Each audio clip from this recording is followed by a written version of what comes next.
Hello, and thank you for joining us today for our webinar on new insights and technologies for treatment process optimization. I'm Billy Emis. I'm a sales associate here at AWWA, and I will be your moderator for today's webinar. Here are some tips to enhance your webinar experience. We recommend that you close email, instant messengers, and any other programs not currently in use, as they may interfere with the smooth reception of the webinar, causing slide buffering and poor sound quality. Technical assistance can be found at the GoToWebinar technical support page at the link listed in your handouts and on the slide shown. As soon as you close the GoToWebinar screen, to leave the webinar, a window will open with a survey questionnaire. We ask that all of you take a few minutes to answer the survey questions. Your feedback is important to us and helps us improve our webinar programming. Before we hear from our speakers, I need to inform you that the mention of specific products or services in this webinar does not represent AWWA endorsement. AWWA does not endorse or approve products or services. I am pleased to introduce our distinguished panel of experts for today's program, Derek Walker and Carlos Williams. We will also be featuring guest speakers, David Miller, Deputy Director of Water Supply from Manchester Waterworks, and Yana Safarik, Principal Scientist at Orange County Water District. Our panel will be happy to answer your questions. Feel free to submit questions at any time throughout this broadcast by using the question pane on the right of your screen. Let's begin. Derek Walker is an Applications Development Manager for Hach in Nashville, Tennessee. Carlos Williams is also an Applications Development Manager for Hach, and he is based just south of Loveland, Colorado. Take it away, Derek and Carlos. Thank you, Billy, and welcome again to today's webinar, and we hope you find this very useful to your daily work. Our goals in the webinar today are to help you discover new ways to improve and optimize water treatment, your water quality, and your plant operations. You'll have the chance to hear from two industry colleagues about how they have used new tools and technology to achieve some of their goals for improvement. And finally, you'll have the chance to ask questions and learn from the presenters during our live Q&A session at the end of the webinar. So let's get started. In last year's State of the Industry report from the American Waterworks Association, several things rose to the top as key issues facing water utilities today. These three top issues are listed on the slide in front of you and are source water scarcity, limited personnel and plant staff, and a changing landscape with new and pending regulations, and even today, new things to consider that we had never had to consider before.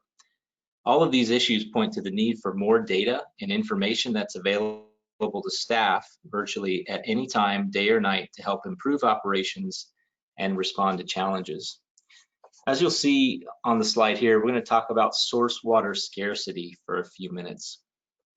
While removal and replacement of aging infrastructure is the industry's top concern and remains the top concern from prior years, long-term water supply availability is definitely in the top three. The scarcity of water supplies is a key issue, and many providers are developing projects to augment water sources. As you can see in this chart, indirect and direct potable reuse are advancing as viable options for the industry. However, what's interesting to note from this report, if you've had a chance to see it, is that the report shows that 58% of respondents in 2019 do not have a fully developed water shortage plan. So it remains a key concern for the industry and individual utilities. And so this issue further highlights the need for source water quality and quantity monitoring, and also data and information gathering. The second issue is around limited personnel, limited staffing, and employees. So additionally, a limited workforce and a shortage of qualified personnel continues to be a key concern in the industry.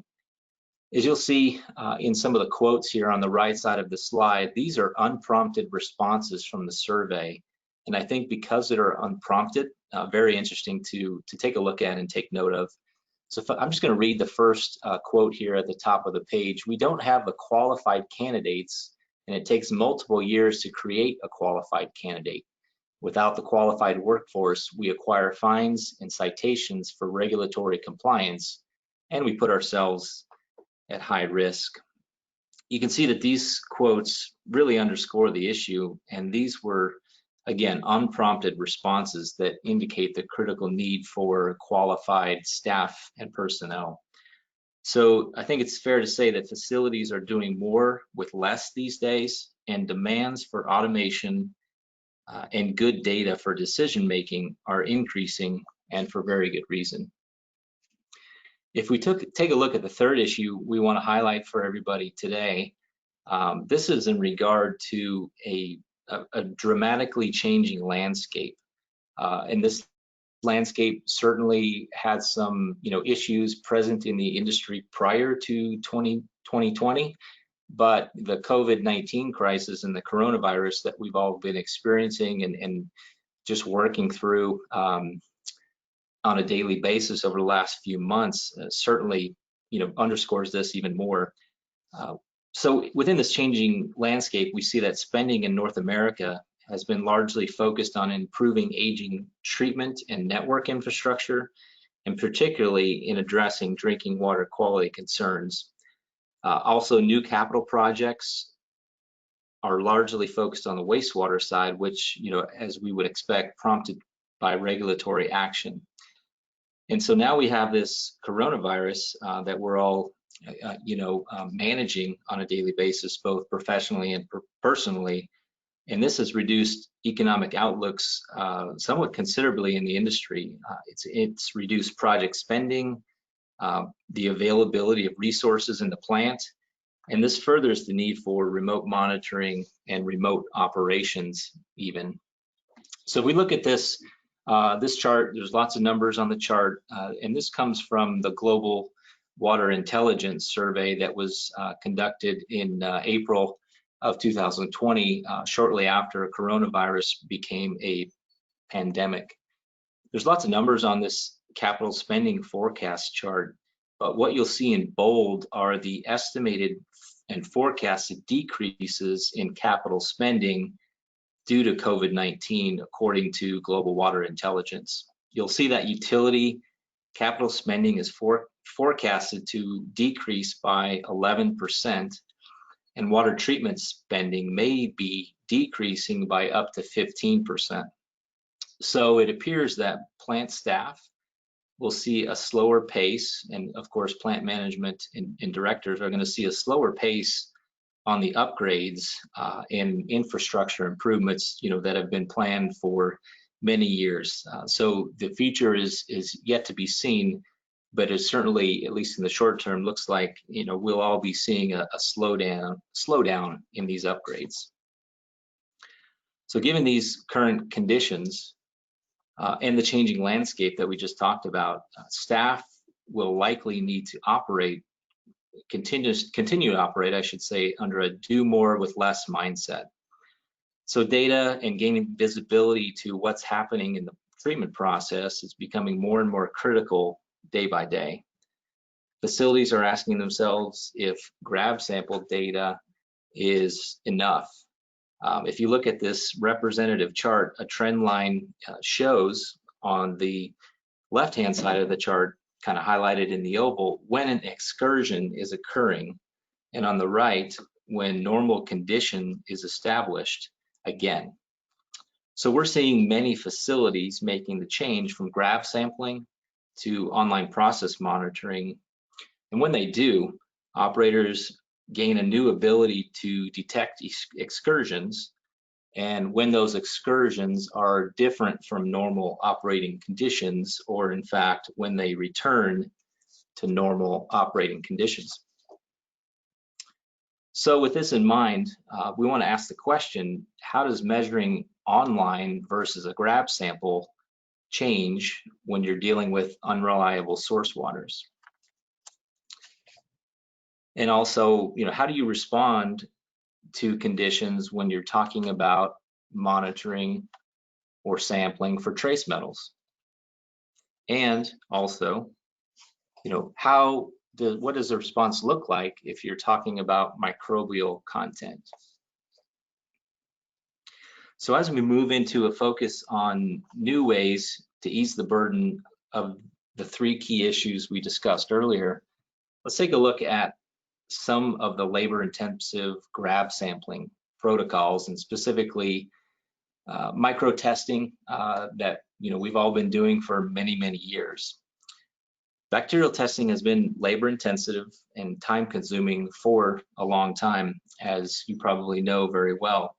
When it comes to HPC tests and coliform or total coliform testing, these incubation-based methods are limited by several factors: sampling frequency, getting selective nutritive media to work like it's supposed to, and keeping skilled labor in place to run these bacterial methods are all major challenges. And I'm sure you know that significant sampling time, the 24 to 48 hour incubation time, and hands-on labor all equal up to a slow response time when it comes to getting results back from grab samples.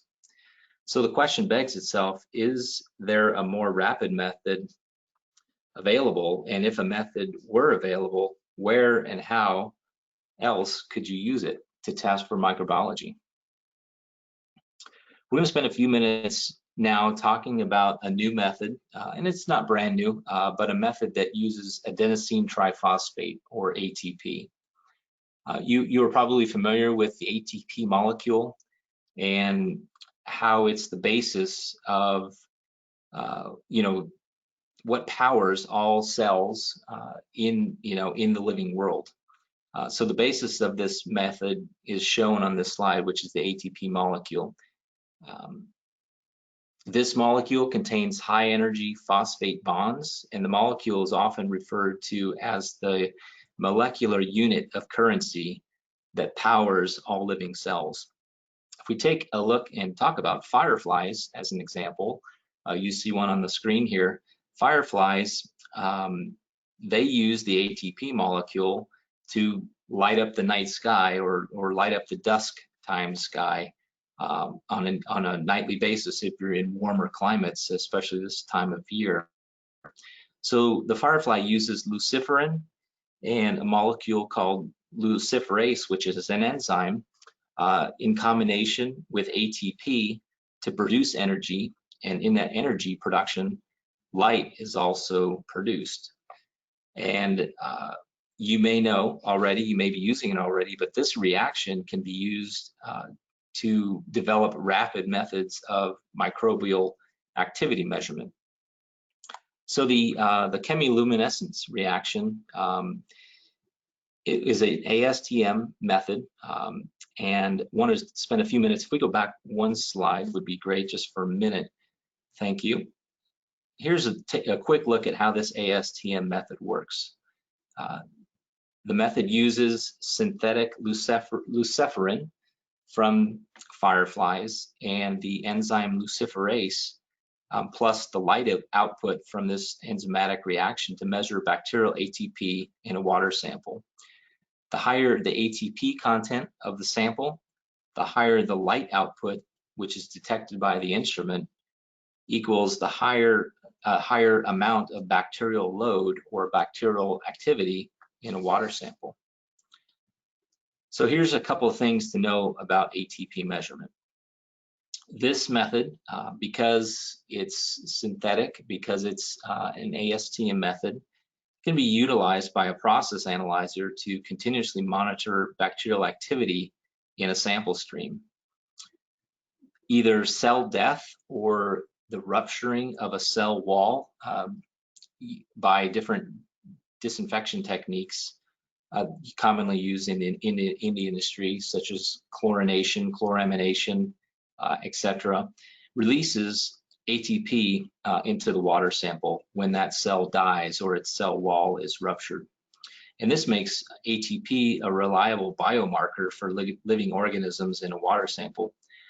It's interesting to note that both intracellular and extracellular ATP can be measured by instrumentation, and you'll often hear this extracellular ATP referred to as free ATP outside of a living cell. and this could be measured by an online analyzer.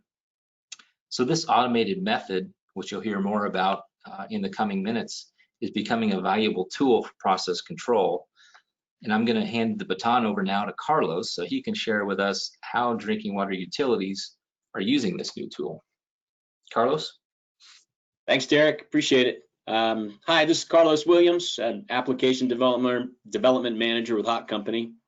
And so just to talk a little bit more about the use model for ATP analysis. So plants that are utilities that are doing an ATP analysis, most if not all right now are testing it manually. So there's a variety of brands of manual tests available on the market, but they all have some things in common. There are some advantages and disadvantages. So some of the cons or disadvantages are, like with many lab tests, there's usually a low sampling frequency compared to what you might associate with an online analyzer.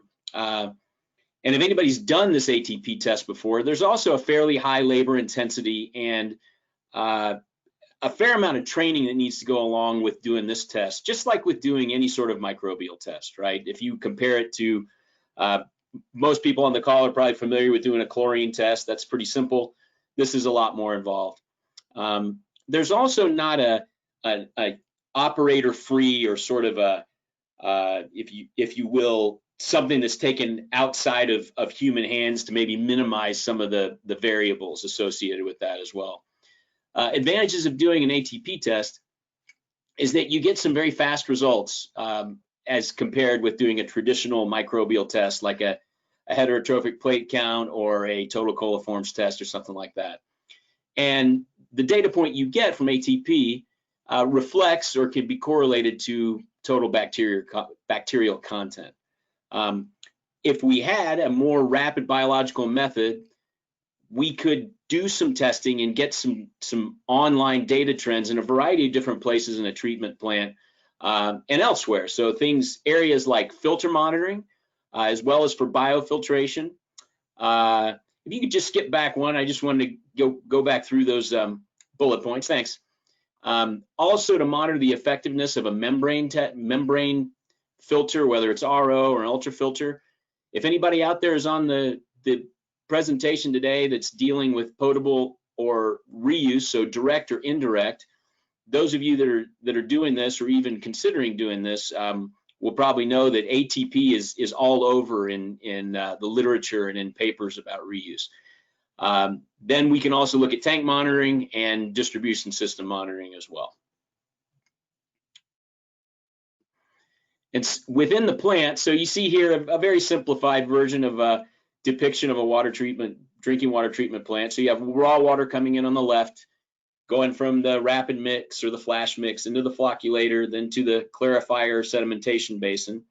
And then you have these points where you could use ATP analysis to give you a good trend about what's going on in your phase of your process. So post clarifier, pre-filter, post-filter, pre-clear well, and then beyond the clear well going out into the distribution system.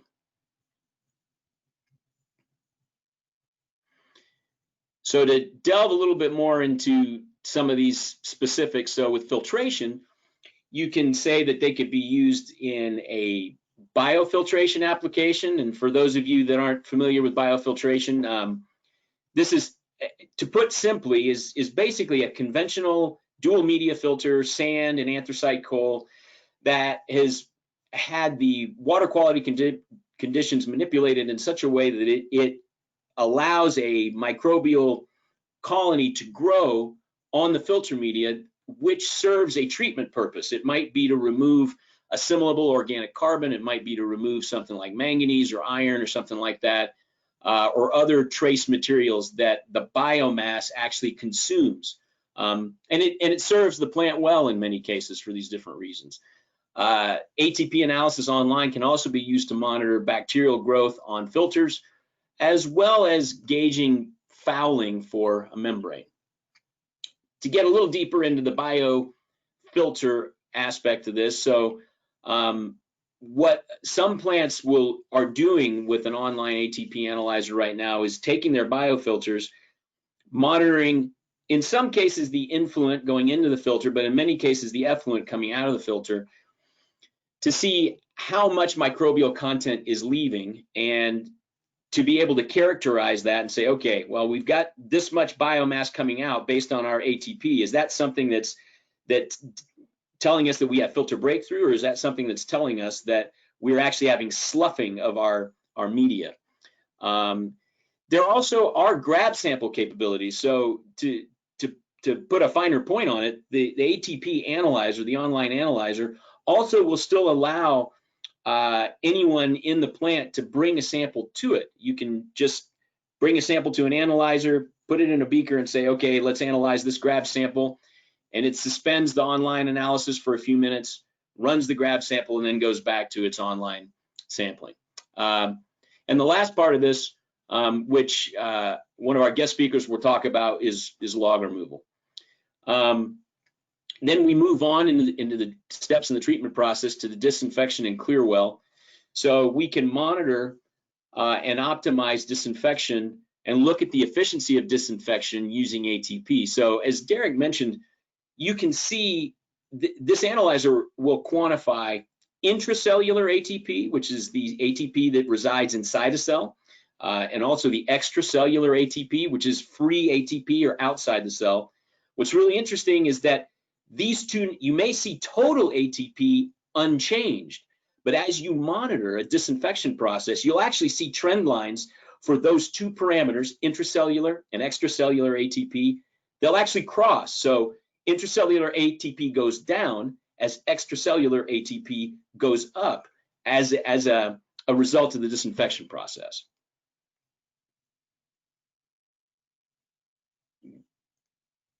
And so finally, we go to the distribution network, and specifically to storage tanks. This is a great place. Those of you that know distribution systems well, there's not always an ideal place in all over distribution to set up a process analyzer, but coming out of your storage tank, monitoring online ATP can let a utility know when water quality changes. So storage tanks are places where traditionally you can have some microbial growth, especially in warm times like this. So coming out of the tank, before it enters the distribution system, if you see your ATP numbers start to tick up, it'll tell you something about what may be happening in your tank.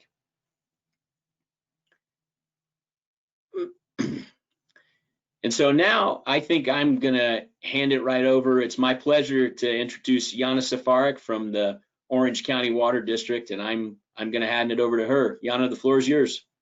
Well, thank you, Carlos. That was a great introduction to ATP. I'm going to be talking about ATP as an online surrogate to monitor reverse osmosis for integrity and performance. So quick agenda, I'm going to give a little bit of background. I'm going to talk about the project goals and benefits, ATP as a surrogate, go over some results, and finally some conclusions. Next slide, please. Orange County Water District, if you don't know where it is, it's in Fountain Valley, California. It's about 35 miles south of Los Angeles. The groundwater replenishment system is the largest potable reuse facility in the world, which produces 100 million gallons a day of high purity water for indirect potable reuse. What we do is we take secondary effluent from the Orange County Sanitation District, we treat it through microfiltration, then reverse osmosis, UVAOP, where we add hydrogen peroxide, and then that highly purified water goes to the seawater barrier and to the recharge basins. The RO process is the workforce of the can you go back? Oh, this is good. Of the Orange County of the treatment train, and that's what I'm going to be talking about today. It's a widely accepted treatment technology in reuse scenarios. It serves as a physical barrier to pathogens and most dissolved solids. Next slide. This is just a very simple graphic on how the RO process works. There's in the feed you get a lot of ions, chemicals, and these chemicals, these ions, they get rejected by the RO membrane and are removed in the concentrate stream on the right-hand side of the graph. And some ions actually make it through, some chemicals make it through the membrane into the permeate by diffusion. Larger particles, such as bacteria, viruses, Giardia crypto, these are micron size and nanoparticle size, larger than the ions, and these get rejected by size exclusion. So this is a very simple graphic of the RO process. Next slide, please. So indirect potable reuse and direct potable reuse are regulated and are operated to obtain virus removal credits. Pathogen removal credit for RO systems is dependent on proving continuous integrity of the membranes through online monitoring of surrogates for virus rejection. We use surrogates because currently there are no virus mechanisms or online monitors at this time. Traditional surrogates are conductivity and total organic carbon, and these usually give us about 1 to 2 log of removal credit across the membranes. But there's been a lot of studies done, virus spike studies have shown that we actually get a lot more removal, up to 6 logs of virus removal. And so the amount of credit we get is very conservative. So in order to obtain greater removal credits for the RO process, we need to look for some new surrogates. Next slide. So the project goals were to identify better, more realistic surrogates for the use in monitoring RO performance, and to achieve higher removal credits than what we currently get with conductivity and TOC. So benefits of doing this is we can increase confidence, both the industry from the industry and the public in RO's ability to remove high levels of pathogens. And also another benefit is to reduce the burden of the pathogen removal credits on the rest of the treatment train. So currently, the virus log reduction credits for GWRS is 12 logs. The minimum log reduction requirement is 12 logs. So we're at 12 and 12. There's no cushion in that log removal credit. We get nothing for the pretreatment at Orange County Sanitation District. We get 0 for microfiltration. As I said, we get 2 logs for the RO. We get 6 logs for the UV AOP process and 4 logs for the underground retention time because we're an indirect potable reuse facility. GWRS requires 4 months of underground travel time to get that balance of 4 logs that are required to leave that 12 log requirement, removal requirement. So at 12 and 12, there's no cushion. So if we can even get 1 extra log credit for the RO, if we can move it from 2 to 3, that gives us 1 extra log. What does that mean in the greater scheme of things? That means we maybe don't have to keep that water underground for so long. Maybe we can start using that water in 3 months. We can bring those extraction wells closer to the facility. And also, if there's something goes wrong in the front end of the facility, we have a little bit more of a cushion in the process. So what is the criteria for a successful surrogate is it must be measurable in the permeate concentrations, because the log removal value is calculated as a log 10 log, what's coming in divided what's coming out. So if you don't have anything coming out, you can't do that calculation. The surrogate needs to demonstrate a log removal value that is less than the actual virus log removal to protect public health. It has to be conservative. It has to be cost effective. And right now, especially with DPR, a reliable online monitor is required. Currently, there's quite a bit of surrogates out there, promising surrogates, but they don't have an associated online monitor with it. Like as mentioned earlier, you can do grab samples and same day analysis, but again, with DPR coming online and hopefully the regulators want online and continuous monitoring for safety reasons. So next slide. So why is ATP a good surrogate for our integrity? It's present in wastewater and in high concentration. It's present as cellular ATP, and extracellular ATP, as Derek and Carlos discussed earlier. And ATP is a good candidate also because it is it's low molecular weight, about 507 daltons. And free ATP is also a strong candidate to be used in RO integrity because RO membranes typically remove and reject compounds greater than 150 daltons or so. So it's small enough, but big enough to be rejected. And as mentioned before, we can measure ATP with a luminometer. There's a lot of assays out there, but they're cumbersome. You have to go out and take a grab sample, take it to the lab. But what Hach did, the Hach ATP analyzer, they automated that process. And this allows the measurement to be done on site and continuously. So the analyzer can actually collect a sample and measure a sample for free ATP every 7 minutes. In California regulations right now, the regulators consider online continuous monitoring if you take a sample every 15 minutes. So definitely this method is capable of doing that without a problem.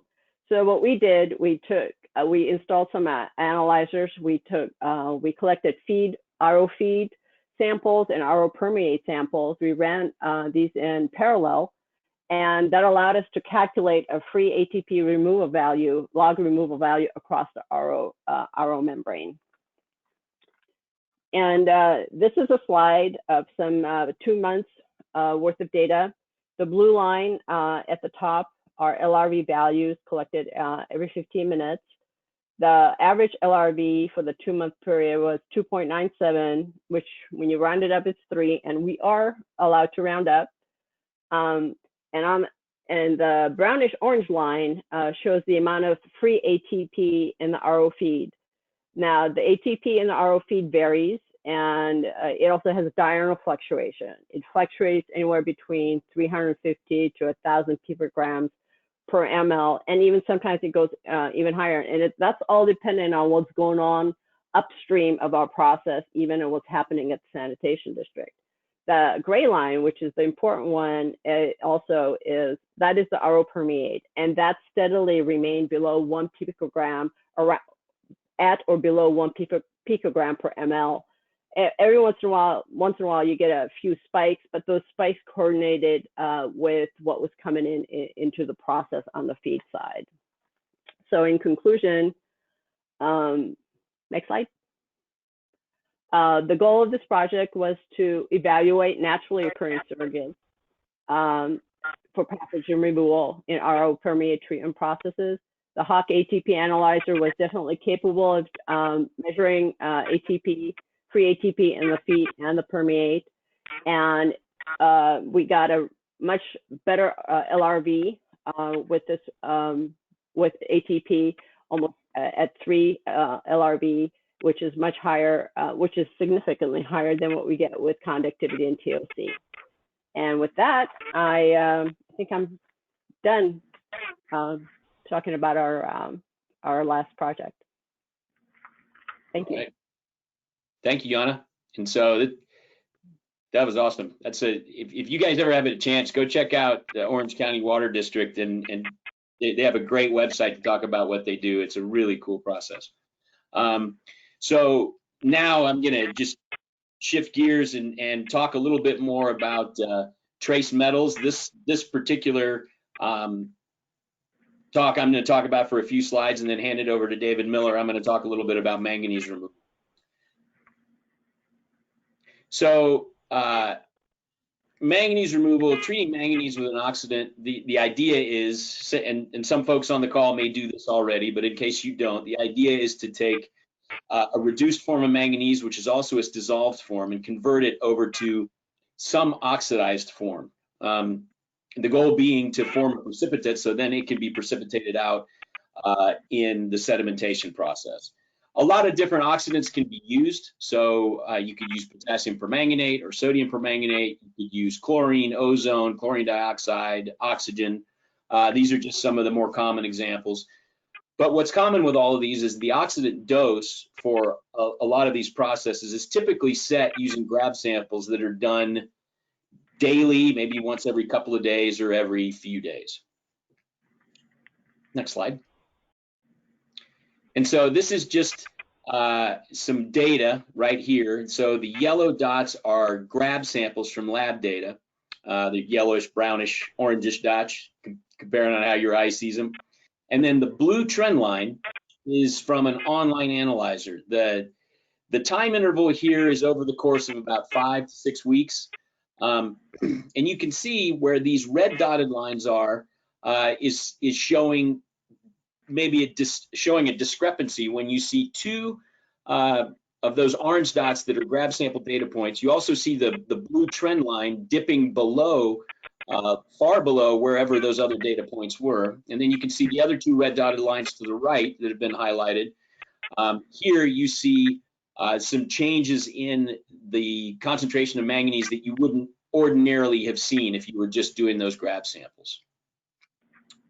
You can go to the next slide.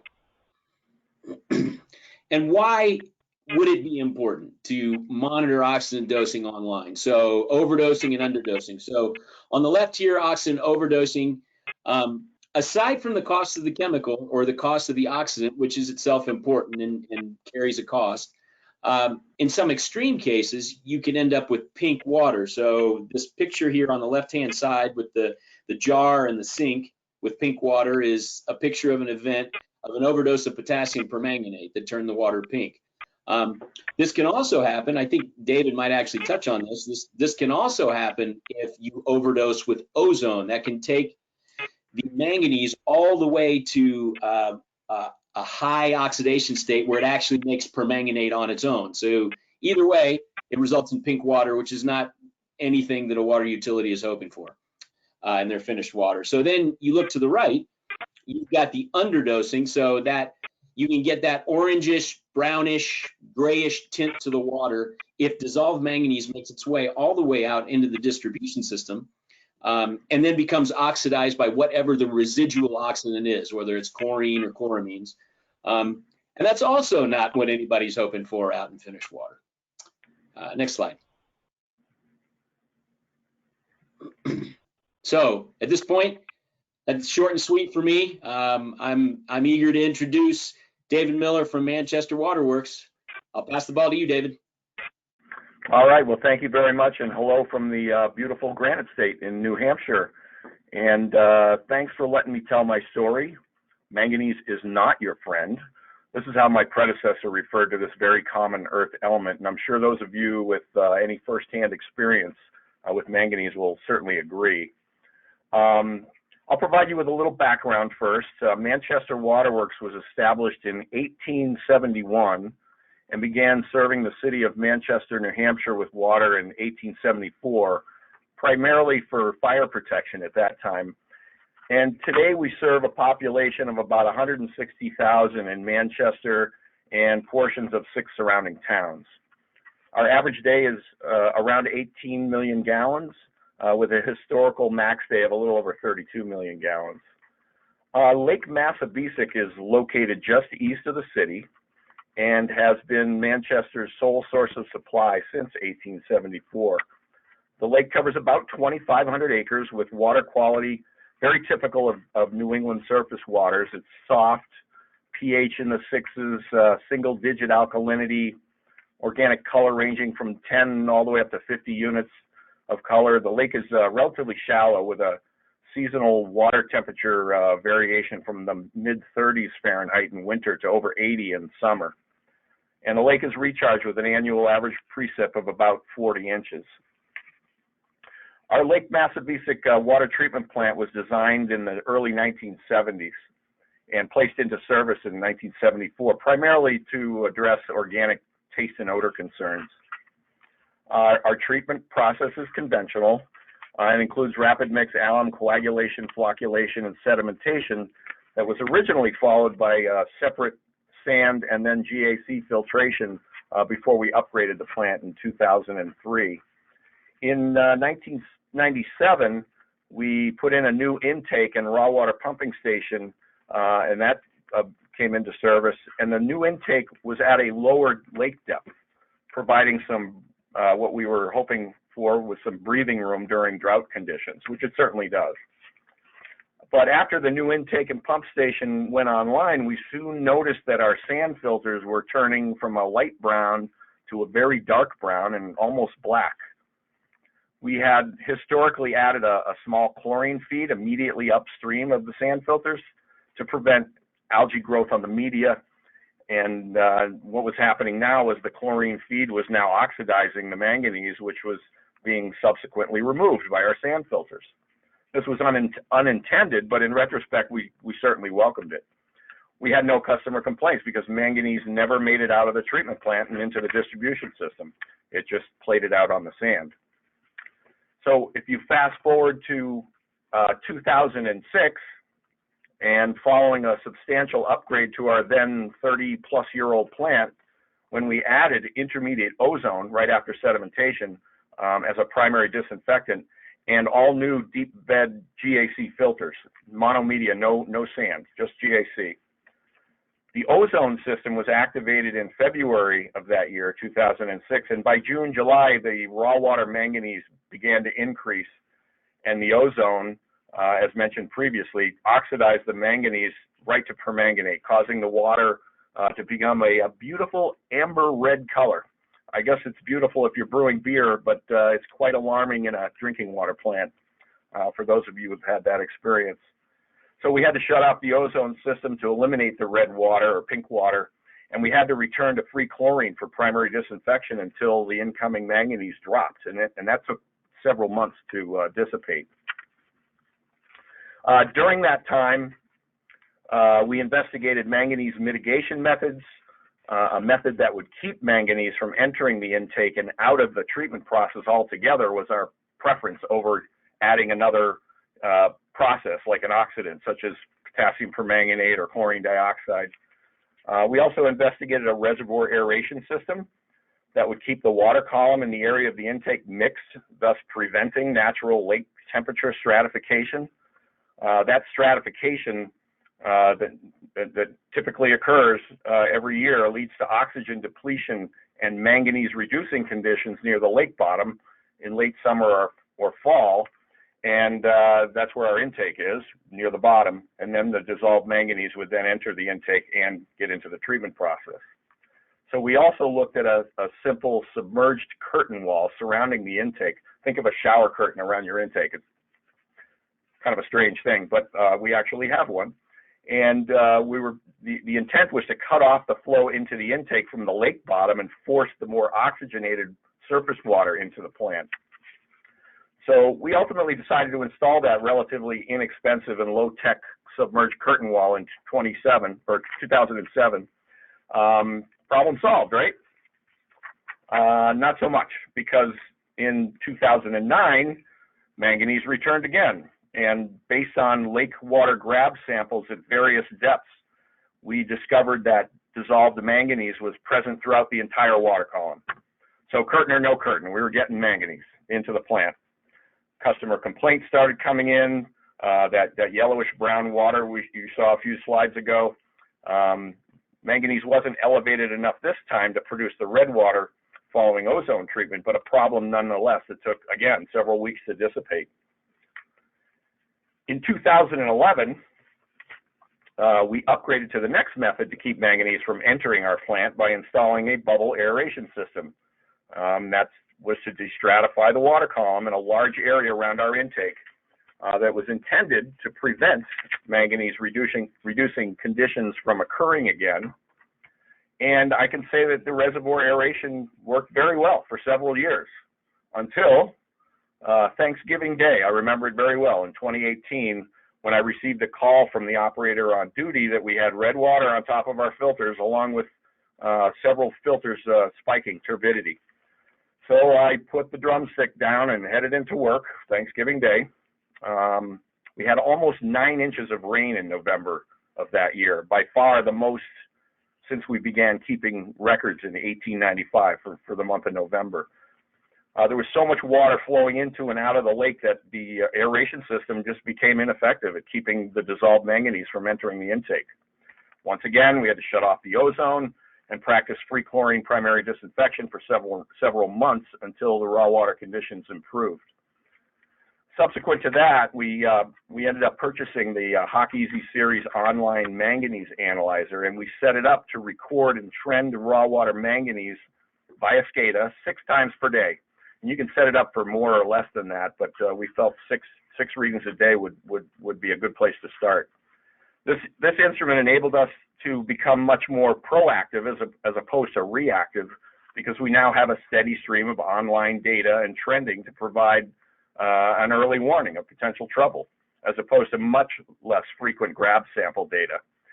And today, in order to have that last tool in the toolbox to battle the next inevitable manganese event, we're soon going to be installing that chlorine dioxide system, the system that we didn't want to, that we were trying to avoid, to oxidize manganese for removal through our treatment process. We just need it. We were hoping to avoid it, but you know, recent history just demands that we have that. So we'll also be adding a second online manganese analyzer at the point of entry in order for us to validate the manganese removal efficiency through our treatment process.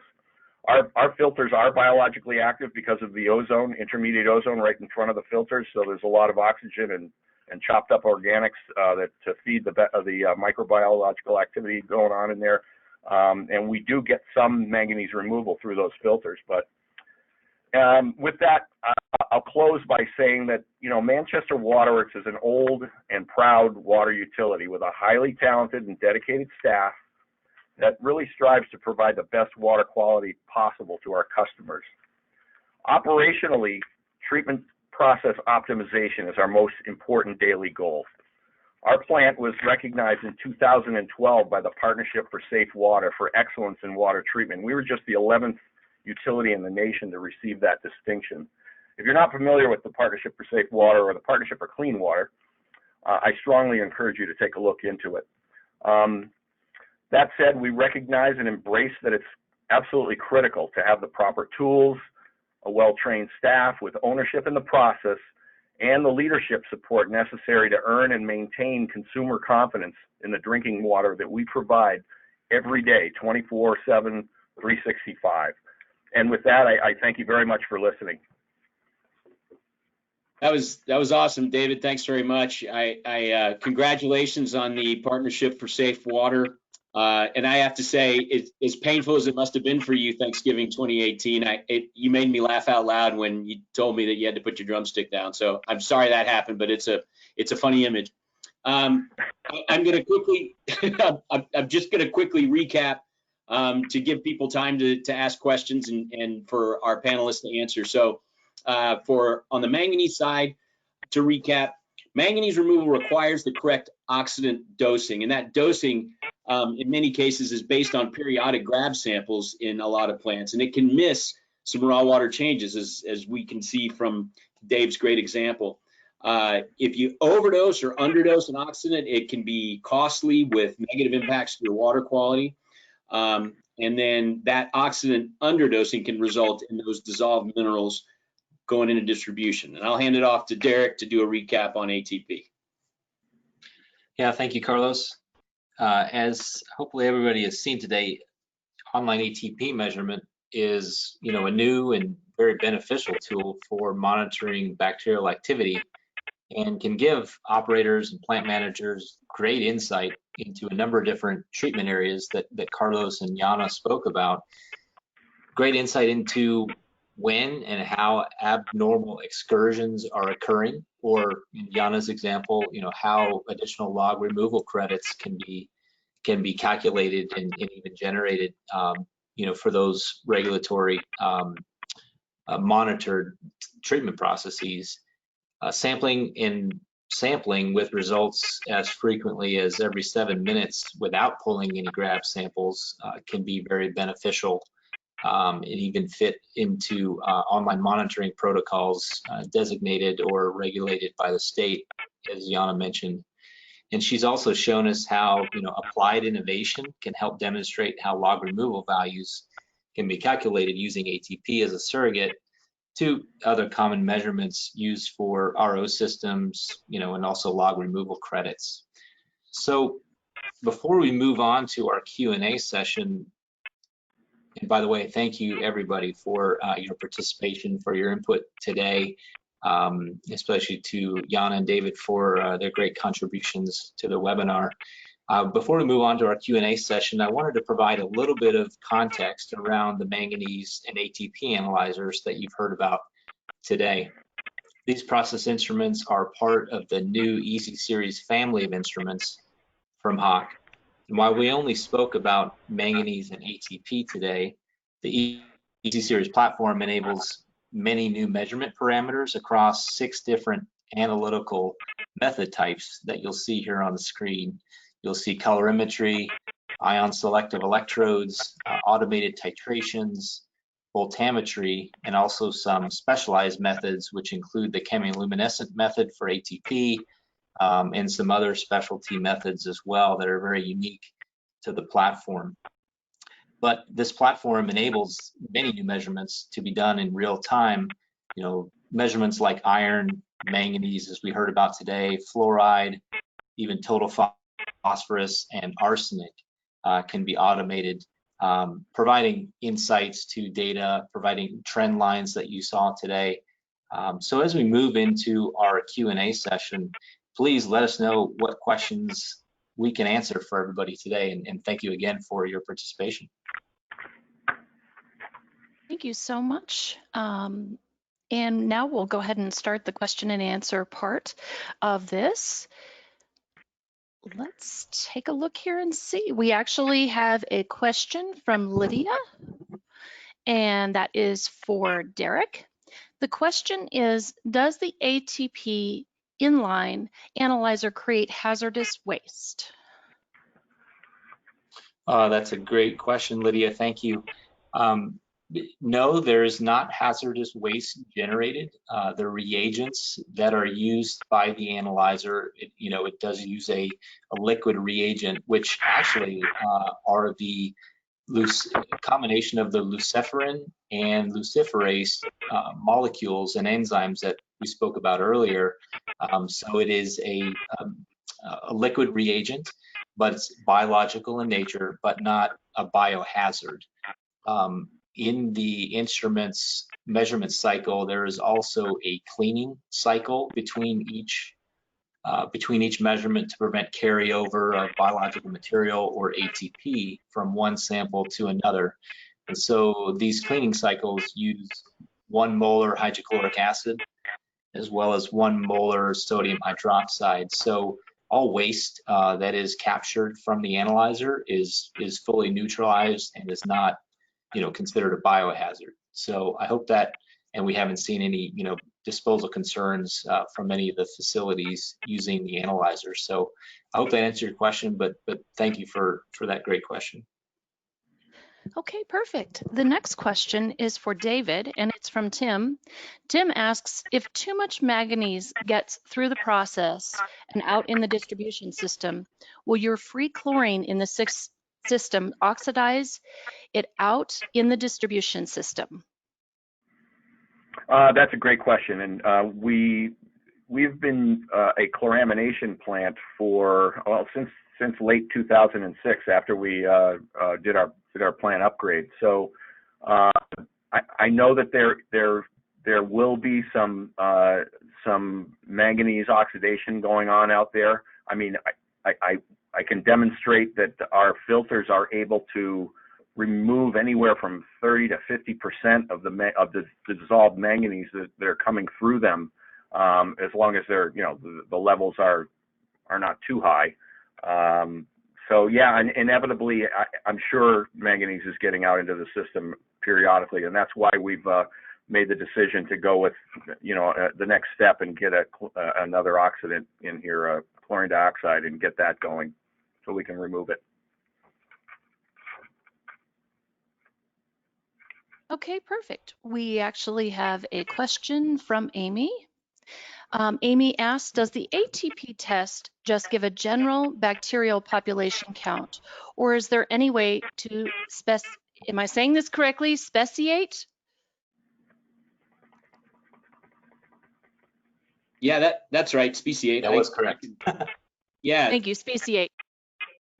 Yeah, so I think that's a good question too. So ATP is giving you a unit of picograms per milliliter of ATP.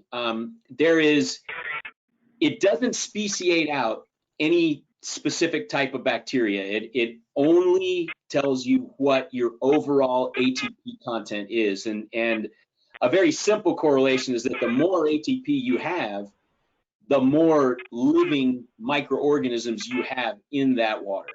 But it won't specifically give you a bacterial speciation or a bacterial number. Perfect. And I'll add to that, Carlos, if I may.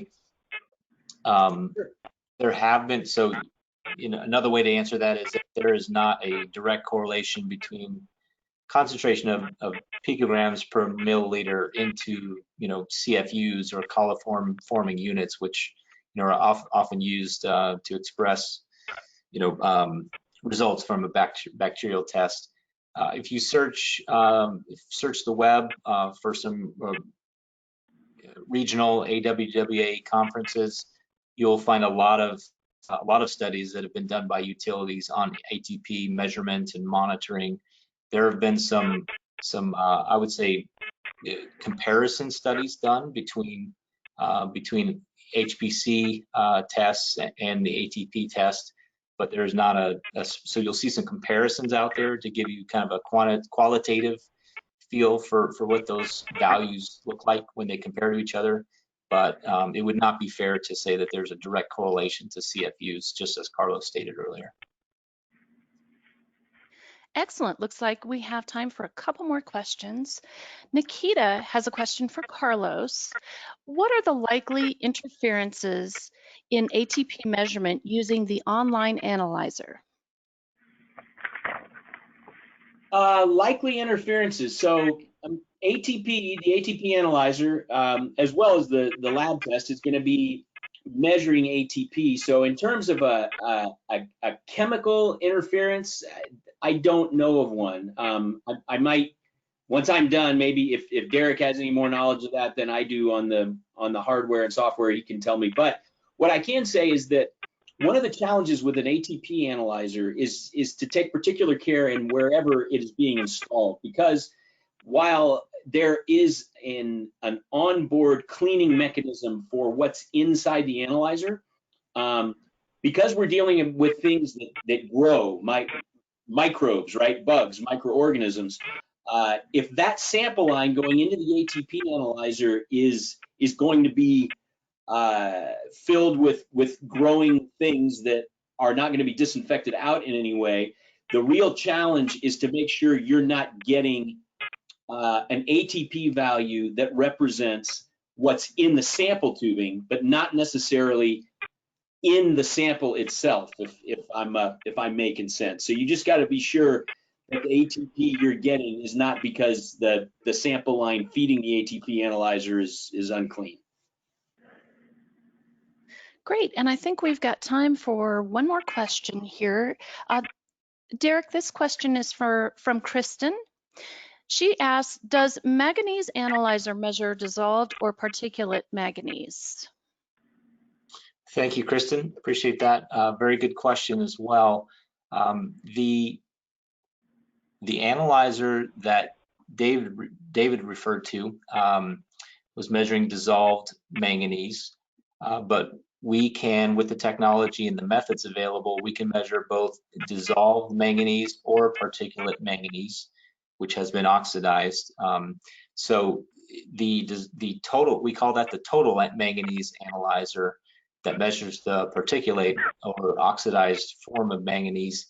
That has a digestion module inside the instrument, and that digestion module with heat and acid digests that particulate manganese into its reduced form, and then it runs the same dissolved manganese test. So the answer to your question is we can measure both, and that determination should be made up front before an installation is made. But we can measure dissolved manganese in its reduced form, or particulate manganese in its oxidized form, just choosing the method that the analyzer runs and the whether or not it has a digestion module inside of the instrument, which is also fully automated. So thanks, Kristen. Great question. Okay, wonderful. Thank you to the panel for your expertise on new technologies for treatment process optimization. That does conclude our webinar for today. Before we go, we want to thank you for joining the webinar, and please don't forget to participate in the survey immediately following the webinar. Thank you, everybody.